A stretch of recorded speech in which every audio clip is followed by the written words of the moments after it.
साथियों नमस्कार। आज हमारी जो कॉम्पिटिटिव एग्जाम की तैयारी हम लोग कर रहे हैं, चाहे यूटेट हो, चाहे सीटेट हो, चाहे उत्तराखंड एसआई हो, चाहे कोई भी गवर्नमेंट का एग्जाम हो, उसकी आज हमारी आज हमारी थर्ड क्लास होने जा रही है, जिसमें कल हमने यूनिट डिजिट के कुछ क्वेश्चंस करे थे। जो जितने भी पीवाईक्यूज या प्रीवियस ईयर के जितने भी क्वेश्चंस पेपर में आए थे, वो सारे क्वेश्चन हमने करे थे। बहुत बेहतरीन तरीके से कॉन्सेप्ट प्लस ट्रिक के साथ सारे हमने क्वेश्चन करे थे। और जितने अभ्यर्थियों ने अभी उनकी वो जो वीडियो है वो नहीं देखी, जाके लिस्ट में देख सकते हैं। ठीक है। और आज हम जो पढ़ने वाले हैं, रिमाइंडर थ्योरम पढ़ने वाले हैं, और ये कॉन्सेप्ट बहुत ही क्लियर आपको मैं करा दूंगा। इसके बाद आप धीरे धीरे आपको समझ में आ जाएगा कैसे हमें रिमाइंडर थ्योरम निकालनी है, कैसे हम लोग जो है इस क्वेश्चन को जल्दी सॉल्व कर सकते हैं। ये अक्सर पेपर में हमें देखे भी जाते हैं कि एक प्रॉपर एक फ्रैक्शन की फॉर्म दे देगा या डिवाइड के रूप में दे देगा और बोलेगा कि इसका रिमाइंडर निकालिए। तो वहां पर कभी कभी प्रॉब्लम आ जाती है। तो ऐसी प्रॉब्लम हम लोग से बचने के लिए हम लोग क्या कर सकते हैं, अपनी कॉन्सेप्ट और अपने जो ट्रिक्स है उसका इस्तेमाल करके हम जो जल्दी से क्वेश्चनों को सॉल्व कर सकते हैं। ठीक है। तो आज की जो हमारी क्लास रहेगी रिमाइंडर थ्योरम की रहेगी, जिसमें हम कॉन्सेप्ट के साथ साथ सब कुछ पढ़ेंगे और ट्रिक्स भी क्या क्या हो सकती है, क्वेश्चन को कैसे हम जल्दी सॉल्व कर सकते हैं वो भी सीखेंगे। ठीक है। क्योंकि आगामी आप देख रहे हैं कि आरओ के एग्जाम आने वाले हैं। ठीक है। उत्तराखंड पीसीएस के एग्जाम आने वाले हैं, उत्तराखंड क्या कहते हैं एसआई के एग्जाम आने वाले हैं, यूटेट का एग्जाम आने वाला है। तो उसमें जितना मैथ का जितना भी पोर्शन होगा या रीजनिंग का जितना ही पोर्शन होगा वो सब मैं इसमें कवर करूंगा। आप ये मत सोचिए कि मैं एक ही गवर्नमेंट एग्जाम की तैयारी करा रहा हूं। मैं सारे जितने भी कॉम्पिटेटिव एग्जाम्स होते हैं जिसमें मैथ्स आती है प्रॉपर, उसको लेते हुए मैं सारी चीजें इसमें पढ़ा रहा हूं। तो इसलिए जितने भी ऐसे अभ्यर्थी जो तैयारी कर रहे हैं वो वीडियो को देख सकते हैं और अपना जो है विजन, अपना मैथ के साथ साथ अपना विजन भी क्लियर कर सकते हैं। ठीक है। बाकी देख लेते हैं आज हमने क्या पढ़ने वाले हैं। हम लोग इसमें पढ़ने वाले हैं आज शेषफल प्रमेय। हिंदी में बोलते हैं शेषफल और इंग्लिश में बोलेंगे तो रिमाइंडर थ्योरम। ठीक है। तो सबसे पहले अगर हम किसी संख्या को अगर हम डिवाइड कर रहे हैं ना, जैसे मैंने क्या लिखी यहाँ पर एक बीच में एक संख्या लिखी 27, और अगर हम इसे 5 से डिवाइड करेंगे तो 5 बच्चा 25, क्योंकि 5 के पहाड़े में 27 तो नहीं आता, तो उससे छोटी संख्या ले लेंगे हम लोग। तो हमारा जो शेष आएगा वो कितना आ रहा है, 2 आ रहा है। तो इसी को हम लोग क्या कहते हैं, शेष कहते हैं या रिमाइंडर कहते हैं। और जो भागफल होता है, जो यहाँ पर संख्या जितनी बार कट रही है उसे हम भागफल कहते हैं या क्वोशिएंट कहते हैं। ठीक है, इंग्लिश में। और जिसमें हम भाग दे रहे हैं उसे हम भाज्य कहते हैं, और जिससे हम लोग भाग दे रहे होते हैं उसे भाजक या डिविजर कहते हैं। तो ये बेसिक कॉन्सेप्ट होता है जो हमें समझना बहुत जरूरी है। किसे हम लोग भाजक कहते हैं, किसे डिविडेंड कहते हैं, किसे क्वोशिएंट कहते हैं, किसे रिमाइंडर कहते हैं। ठीक है। इसके एक मेनली जो फॉर्मूला होता है, जो आपने कक्षा 3 या 4 5 में आपने पढ़ा होगा कि dividend equal to divisor into quotient plus remainder, ये आपने पढ़ा होगा। काफी आपने पेपरों में भी देखा होगा कि ये फॉर्मूला जो है काफी लागू होता है, जिसमें हमें हिंदी में बोलेंगे तो भाज्य बराबर भाजक गुणा भागफल प्लस शेषफल। क्या होता है, भाज्य बराबर भाजक गुणा भागफल प्लस शेषफल। ठीक है। तो इसको हमें ध्यान रखना है और हमें करना कैसे है और कैसे हम इस चीज को जल्दी अटेम्प्ट कर सकते हैं वो देख लेते हैं। जैसे आपसे कभी कोई क्वेश्चन पूछ लिया कि हमसे बोल दिया गया है कि 27 को डिवाइड करना है 5 से, तो अभी हमने देखा ना, तो हमने जब इसे डिवाइड करा तो हमारा रिमाइंडर 2 आ रहा था। उस रिमाइंडर को अगर हम यहां पर रखें और हमारा भागफल कितना आ रहा था, 5, और भाजक कितना था हमारा, 5। ठीक है। और भाज्य एक्चुअली में कितना था हमारा, जिसमें हम भाग देते 27, तो हम मल्टीप्लाई कीजिए। देखो 5 5 जा 25 प्लस 2 यानी 27, यानी कि जो हमने अभी क्वेश्चन करा उसका जो करने का तरीका है, यानी कि जो उसका आंसर आएगा वो ये हमारा वैलिडेट कर देता है कि हमारा जो आंसर है वो सही है। तो ये फॉर्मूला इसलिए बनाया गया है। बाकी हम कैसे हम रिमाइंडर थ्योरम करेंगे, कैसे पेपर में क्वेश्चंस आते हैं, उसको एक बार देख लेते हैं। ठीक है। जैसे हमसे बोला गया है 12 को हमें डिवाइड करना है 83 से, यानी कि 12 से हमें डिवाइड करना है 83 को, तो हम इसके सबसे नजदीक जाएंगे। ऐसा कौन सा नंबर है जो इसके सबसे ज्यादा करीब है? तो हमने देखा 12 6 72, 12 7 84, दो नंबर मिले। एक तो मिला हमें क्या, 12 6 72, और एक मिला 12 7 84। दोनों हम लेके चलेंगे, माइनस भी लेके चलेंगे प्लस भी। शुरू से ही हम लोग क्या कर लेते हैं, अपना सब कुछ क्लियर करके चलते हैं। माइनस का रिमाइंडर भी ले लेते हैं, प्लस रिमाइंडर भी, क्योंकि हमारे लिए आगे जो हो जाएगा क्वेश्चन करने में बहुत ही आसानी हो जाएगी। तो हम लेके चलते हैं 12 से, जब हम इसे डिवाइड करेंगे 12 6 72, जब हम प्लस लेके चल रहे हैं 12 6 72 करा तो 83 में से जब हमने 72 घटाया तो कितना आ गया, 11 आ गया, यानी कि रिमाइंडर यहाँ कितना आ रहा है, 11। और जब हमने 12 से इसको 7 बार डिवाइड करा, 12 7 84, और 84 में से जब हमने 83 घटाया, यानी कि जब इससे हमने बड़ी संख्या ली तो ऑलवेज रिमाइंडर -1 आएगा ना। 83 में से 84 घटाया तो माइनस में आ गया, लेकिन माइनस में रिमाइंडर कभी नहीं आता। उसको हमें प्लस करने के लिए क्या करेंगे, इस डिवीजर में ऐड कर देंगे। देखिए करिए, -1 + 12 यानी कि 11, तब भी 11, यानी कि डिवीजन आप कहीं से भी चलिए, चाहे आप माइनस नंबर ले लीजिए रिमाइंडर या प्लस ले लीजिए, रिमाइंडर आपका 11 ही आएगा। लेकिन आपको दिमाग में क्या रखना है, आपको माइनस और प्लस दोनों रिमाइंडर अपने कंसिडर करके चलना है। यानी कि इस नंबर के जो रिमाइंडर आया एक आया -1 और एक आया +11। ठीक है, इसको शॉर्टकट तरीका क्या हो जाएगा, अगर हमें सीधे डिविजर के पास जाना है तो हम इसमें माइनस कर देंगे 11, माइनस माइनस प्लस हो जाएंगे, 11 + 1 कितना हो जाएगा, 12 हो जाएगा। ठीक है, उसके बाद दूसरा देखते हैं, जब हमने इसको 11 को हमें 67 से डिवाइड करना है तो डिवाइड करते हैं 11 × 6 = 66, यानी कि प्लस रिमाइंडर आ जाएगा हमारा 1। और इससे आगे बढ़ेंगे 11 × 7 = 77 करेंगे तो ये कितना आ जाएगा, देखिए 7 में 7 घटाया 0, 7 में 6 घटाया 1, यानी कि आ जाएगा -10 आ जाएगा -10। और अभी आपको मैंने बताया कि -10 कभी नहीं होता, यानी रिमाइंडर हम माइनस में नहीं लेते, तो इसको प्लस करने के लिए डिवीजर में प्लस ऐड कर देंगे। देखिए रिमाइंडर वही निकल के आ गया हमारा, 1 ही आया ना।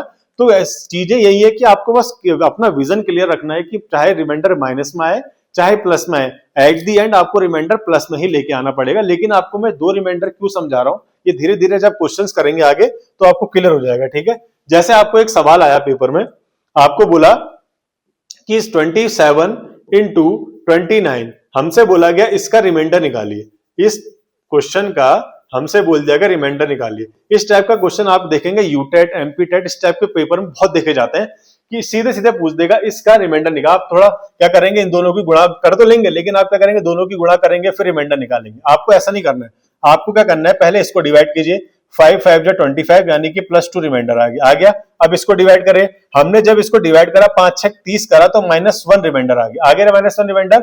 अब हम क्या करेंगे, इन दोनों की क्या करेंगे, मल्टीप्लाई कर देंगे, क्योंकि बीच में माइनस वो मल्टीप्लाई का साइन है ना, 2 × -1, यह आ जाएगा तुम्हारा कितना, -2, यानी कि इसका रिमाइंडर कितना आ गया, -2।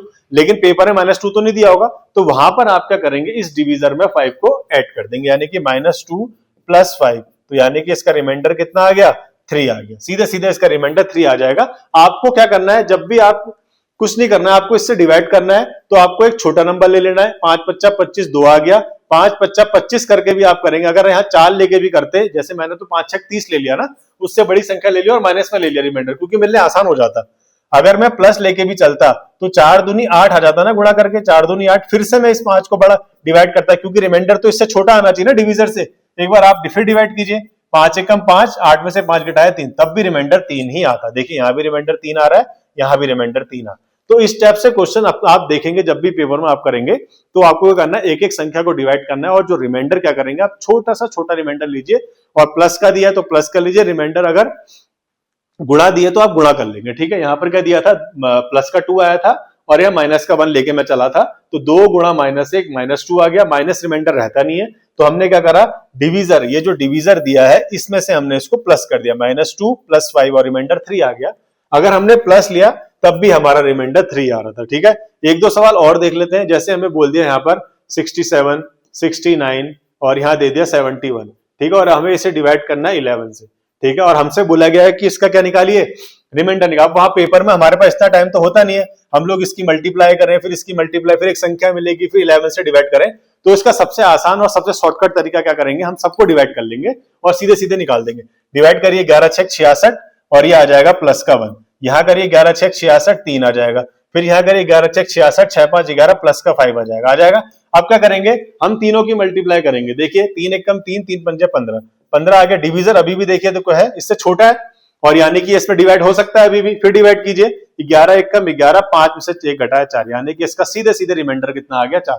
कुछ करने की जरूरत नहीं, सीधे सीधे आपको करना है, इन वैल्यूज को डिवाइड करना है, जो रिमाइंडर आ रहा है उसकी मल्टीप्लाई कर देनी है। अगर डिवीजर से वो बड़ा आ रहा है, फ्रैक्शन की फॉर्म में अगर वो डिवीजर से बड़ा आ रहा है तो उसे और डिवाइड कीजिए, उसको छोटा लेके आइए, और जैसे आपको नंबर डिवीजर से छोटा मिल जाएगा तो कहीं ना कहीं वो आपका रिमाइंडर हमारे सामने आ जाएगा। ठीक है, कुछ क्वेश्चंस और कर लेते हैं।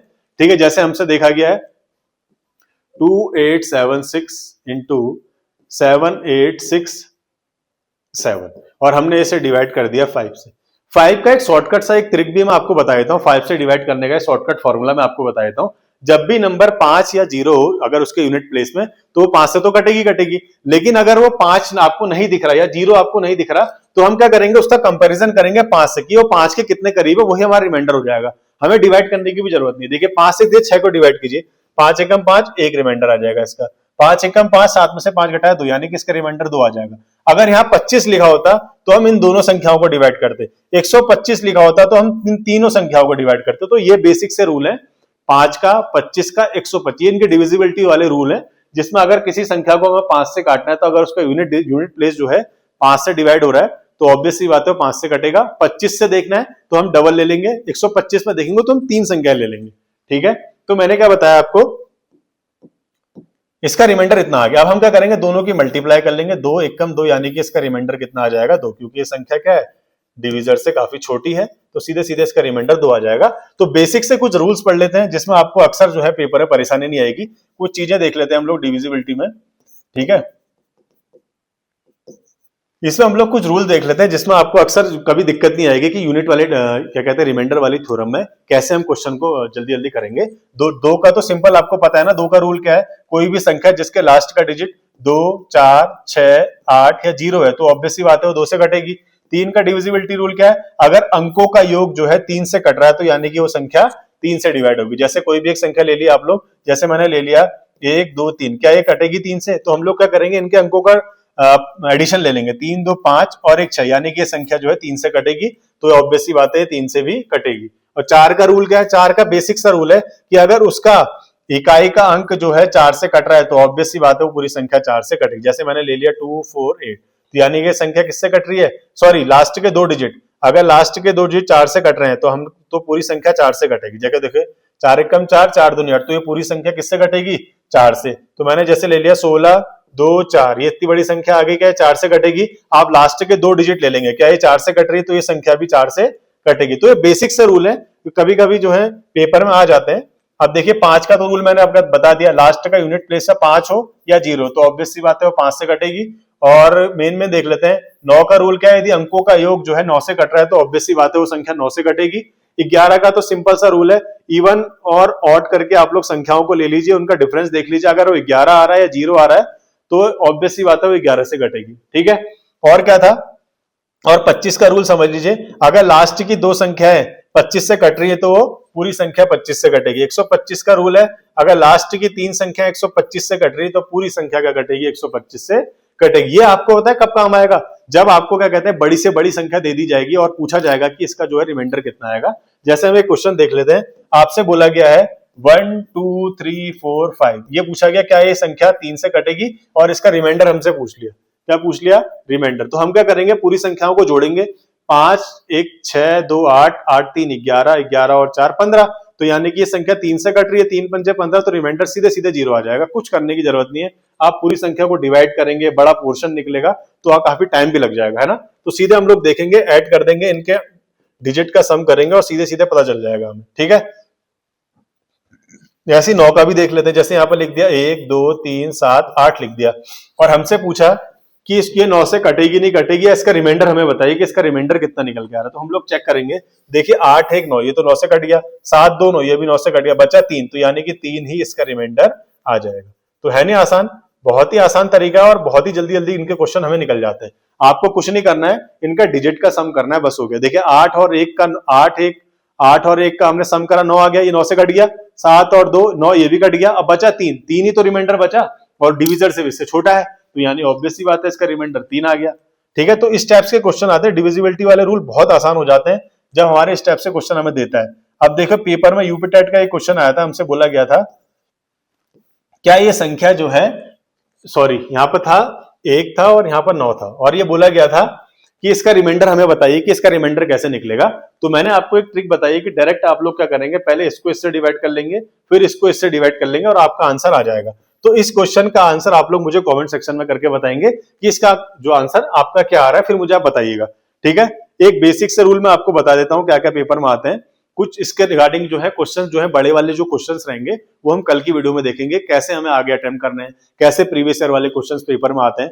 ठीक है, तो इसका एक बेसिक सा रूल देख लेते हैं। जैसे हमें बोला गया है A, B, N, अगर ये नेचुरल नंबर है यानी ये प्राकृतिक संख्या है, यानी कि 1, 2, 3 कुछ भी हो सकता है, और हमसे बोला गया है यदि a की पावर n प्लस b की पावर n, अगर यहाँ पर n ऑड है तो वो संख्या हमेशा a प्लस b से कटेगी, a माइनस b से नहीं कटेगी। कहने का मतलब अगर कोई संख्या आपको दे रखी, जैसे दे दिया 73 की पावर 4, सॉरी 5, 73 की पावर 5 प्लस 76, 77 की पावर 5, ठीक है, हमें ऐसा दे दिया और बोला गया n जो है वो ऑड होना चाहिए, n ऑड भी है और नेचुरल नंबर भी है, तो हमसे बोल रहा है कि ये नंबर हमेशा a प्लस बी से कटेगा, यानी कि इन दोनों का जो सम होगा वो संख्या ऑब्वियसली बात है इन पूरी संख्या से भी कटेगी। अभी इसके हम एग्जांपल भी कर लेंगे, बस आपको एक बेसिक सा रूल याद करना है कि a की पावर n प्लस b की पावर n, जहां पर n ऑड है वो हमेशा a प्लस b से कटेगा। ठीक है, एक रूल और है, a की पावर n प्लस b की पावर n, अगर यहां पर n इवन है, यानी कि ये जो n है वो अगर इवन संख्या है, तो ना तो ये a प्लस b से कटेगी, ना तो ये a माइनस b से कटेगी। ठीक है, एक और रूल देख लेते हैं, एक एग्जाम्पल देख लेते हैं पहले। a की पावर n प्लस b की पावर n अगर ऑड है, जहां पर n नेचुरल नंबर है, तो किससे कटेगा? जैसे हमें दे रखा है, देखिए a की पावर n प्लस b की पावर n की फॉर्म में है और n भी ऑड है। आपको ये रूल याद आ जाएगा, धीरे धीरे आप लोग जब क्वेश्चंस करेंगे ना, आपको धीरे धीरे समझ में आ जाएगा। तो आप लोग क्या करेंगे, देखो हमें n ऑड नंबर भी दिख रहा है और हमें क्या करना है, हमसे पूछा गया है कि ये नंबर कटेगा नहीं कटेगा इससे। तो हम लोग क्या करेंगे, हमें रूल पता है कि a की पावर n प्लस b की पावर n हो और n जो है ऑड हो, तो हमेशा ये a प्लस b से कटेगा। यानी कि हम दोनों का करेंगे, इन डिजिट का सम कर देंगे। इन डिजिट का सम करिए, 67 और 33 कितना होता है? 100। यानी कि ये संख्या 100 से कटेगी तो ऑब्वियसली बात है 25 से भी कटेगी, क्योंकि इसी का मल्टीपल है ना। जैसे कोई संख्या हमने लिखी है यहाँ पर 45 लिख दी और नीचे मैंने 15 लिख दिया, 15 तिया 45, यानी ये संख्या 45 से कट रही है, तो ऑब्वियसली बात है इसके फैक्टर और क्या क्या है, 1 भी है, 3 भी है, 5 भी है। 1 से भी कटेगा, ये 3 से भी कटेगा, 5 से भी कटेगा। सेम रूल यही अप्लाई होता है, जब इनका एडिशन, इन दोनों का एडिशन से पूरी संख्या कट जा रही है, तो ऑब्वियसली बात है 25 से भी कटेगी ना। जब ये पूरी संख्या 100 से कट रही है, तो कहीं ना कहीं 100 का मल्टीपल रहा होगा, तो ये 25 से भी कट जाएगी। बस ये बहुत आसान हो जाता है, यानी कि जब पूरी संख्या इससे कट जा रही है, तो रिमाइंडर कितना आ जाएगा? 0। तो इस टाइप से क्वेश्चन आते हैं उत्तराखंड एसआई में, या उत्तराखंड आरओ का एग्जाम उठा लीजिए, आप एसएससी का एग्जाम उठा लीजिए, तो आपको इस टाइप से क्वेश्चन देखने को मिलेंगे। आपको बस ये 4 रूल याद करने हैं, 1 2 तीसरा रूल ये है, चौथा रूल ये। इसमें क्या बोला गया है, अगर a की पावर n माइनस b की पावर n हो और जहां पर n ऑड हो, तो वो संख्या हमेशा a माइनस b से कटेगी। ऊपर प्लस वाले में किससे कट रहा था? प्लस से। माइनस वाले में देखिए माइनस। याद करने का तरीका ये रहेगा, ठीक है। और यहां पर देखिए, अगर a की पावर n माइनस b की पावर n हो, जहां पर n इवन संख्या है, तो उस वाले में क्या हो रहा था? दोनों से ही नहीं कट रहा था, यहां दोनों से कटेगा। बस याद करने का तरीका है, आप कैसे भी याद कर सकते हैं। a प्लस बी से भी कटेगा, a माइनस बी टी कटेगा। ये 4 बेसिक से रूल मैंने आपको बताए, और डिविजिबिलिटी रूल्स होते हैं। आपको बस रिमाइंडर थ्योरम में ये चीजें याद करनी है कि किससे कौन कौन सी संख्याएं कट सकती हैं। एक ये 4 फॉर्मूले हो गए, और इससे रिलेटेड कल मैं प्रीवियस ईयर के क्वेश्चंस लेके आऊंगा, उसकी हम प्रैक्टिस करेंगे। तो आपका धीरे धीरे जितने भी सारे डाउट्स हैं, सारी मैथ के रिगार्डिंग, रिमाइंडर थ्योरम के रिगार्डिंग जितने भी आपके डाउट्स हैं, वो धीरे धीरे क्लियर हो जाएंगे। उसके बाद हम धीरे धीरे सारे क्वेश्चंस को आगे बढ़ाएंगे और अपने सिलेबस को भी आगे बढ़ाएंगे, क्योंकि आने वाले जो एग्जाम है वो जल्दी जल्दी आने वाले हैं। तो बाकी आपको वीडियो पसंद आई तो लाइक कीजिएगा और मुझे बताइएगा कि आपको वीडियो कैसी लग रही है, चीजें आपको समझ में आ रही